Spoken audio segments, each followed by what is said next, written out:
DNA test daw ang pinakamabisang paraan para matukoy kung ang sanggol na tinangay mula sa isang ospital sa Quezon City noong isang buwan ang parehong sanggol na dinala sa tanggapan ng DSWD mula sa Mindoro.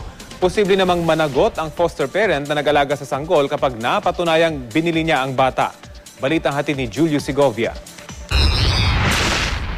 Sa isang tanggapan ng DSWD sa Metro Manila, dinala ang isang sanggol mula sa Mindoro. Sanggol na pinaniniwalaan ni Ces de los Santos na kanyang nawawalang anak na si Baby Sean Gabriel. Isang buwan nang nakalipas mula nang maiposlit umano ng isang nagpakilalang doktora ang sanggol ni Ces sa Santa Teresita Hospital sa Quezon City. Ang sanggol na mula sa Mindoro, hindi raw tiyak kung sino ang tunay na magulang dahil foster parent lang ang nag-aalaga sa kanya. Hindi pa ma-establish kung sino ang tunay niya magulang. Kasi DSWD ang main agency na naatasan para magprotekta sa mga kabataan, sa mga bata. Posible raw na may pananagutan ng nag-aalagang foster parent sa Mindoro kapag napatunayang binili niya ang sanggol. Sakali namang inihabilin ito sa kanya, may adoption process daw na dapat sundin. Bawal yan. Yan ay tinatawag natin na trafficking. Dahil pwedeng binili niya or nandun yung act niya eh.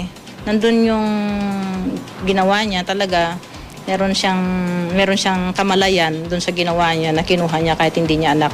Sa ngayon, DNA testing daw ang nag-iisang siyentipiko at pinakamabisang paraan para matukoy ang biological parent ng naturang sanggol.